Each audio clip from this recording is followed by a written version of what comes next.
안녕하세요. 날마다 말씀과 함께 김동선 목사입니다. 오늘 함께 묵상할 말씀은 누가복음 17장 1절에서 10절입니다. 예수님을 따르는 길에는 온갖 방해와 시험이 기다리고 있습니다. 시련이 가능성 정도가 아니라 시련이 필연적입니다. 따라서 시련이 오는 것을 이상한 일로 여기지 말아야 합니다. 제자들 앞에는 어떤 시련과 어떤 장애물이 기다리고 있을까요? 첫째는 이 작은 자들을 무시할 위험이 있습니다. 제자는 외면하고 무시해도 좋을 작은 자들을 실족하게 하는 언행을 하지 않도록 주의해야 합니다. 신중하지 않으면 알게 모르게 작은 자를 무시할 수 있습니다.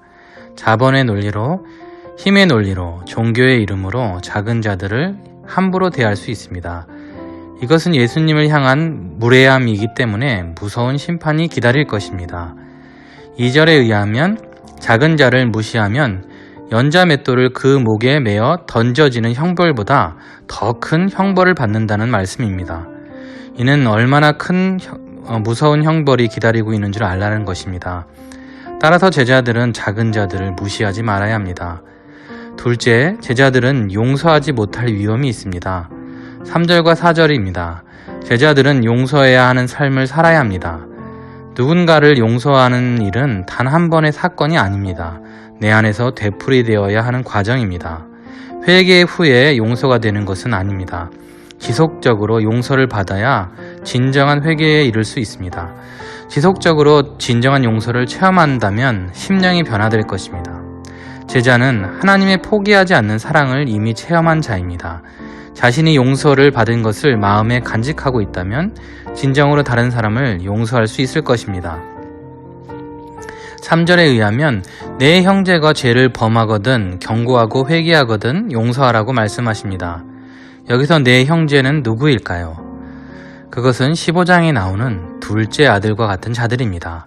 누가복음 15장에서 17장은 한 가지 이야기로 볼 수 있습니다. 바로 제자도에 관한 말씀입니다. 15장에서 큰 아들은 돌아와서 회개하는 자기 형제를 무시했습니다. 둘째 아들을 용서하지 못했습니다.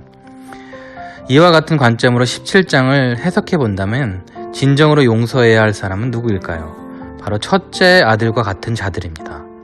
제자들은 큰아들과 같은 태도를 버리고 용서하는 태도를 가져야 합니다. 둘째 아들처럼 방탕한 삶을 살고 아버지와 가문의 먹칠을 한 형제라도 용납하라는 것입니다. 그를 작은 자라고 무시하면 안 되는 것입니다. 제자는 죄를 범한 작은 자를 무시하지 말고 용서해야 합니다. 셋째, 제자들은 불신의 위험이 있습니다. 제자들은 믿음이 필요합니다. 5절에서 제자들은 믿음을 더해달라고 간구하고 있습니다. 어떤 믿음일까요? 바로 형제를 용서하는 데 필요한 믿음입니다. 자신들은 용서할 믿음이 없으니 그 믿음을 달라고 간구하는 것입니다. 예수님은 이에 대답하셨죠. 믿음의 크기가 필요한 것이 아닙니다. 진실한 믿음에는 당연히 순종이 동반되는 것입니다. 그것은 종이 주인을 따라가는 것과 마찬가지로 믿음에는 순종의 역사가 반드시 뒤따르는 것입니다. 예수님은 무익한 종의 이야기를 설명하셨습니다. 제자들은 먼저 용서받은 죄인입니다. 따라서 자신의 공로를 자랑할 수 없는 무익한 종이라는 것입니다. 종이 해야 할 일을 하는 것처럼 용서하는 것은 제자가 해야 할 당연한 일입니다. 제자는 이러한 종의 믿음이 필요합니다. 말씀을 맺겠습니다. 예수님을 따르는 제자들의 앞길에는 작은 자들을 무시하는 일과 상처 입히는 일, 실족하는 일과 실족시키는 일, 끝까지 용서해야 하는 일이 가득합니다. 우리는 이 모든 일을 감당할 믿음이 없습니다.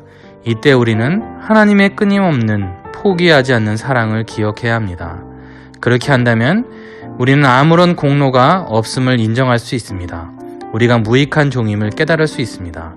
무익한 종은 작은 자를 지키며 믿음을 가지고 끊임없이 용서할 수 있습니다. 이런 무익한 종의 믿음을 소유할 수 있는 우리 모두가 될 수 있기를 주님의 이름으로 축원합니다.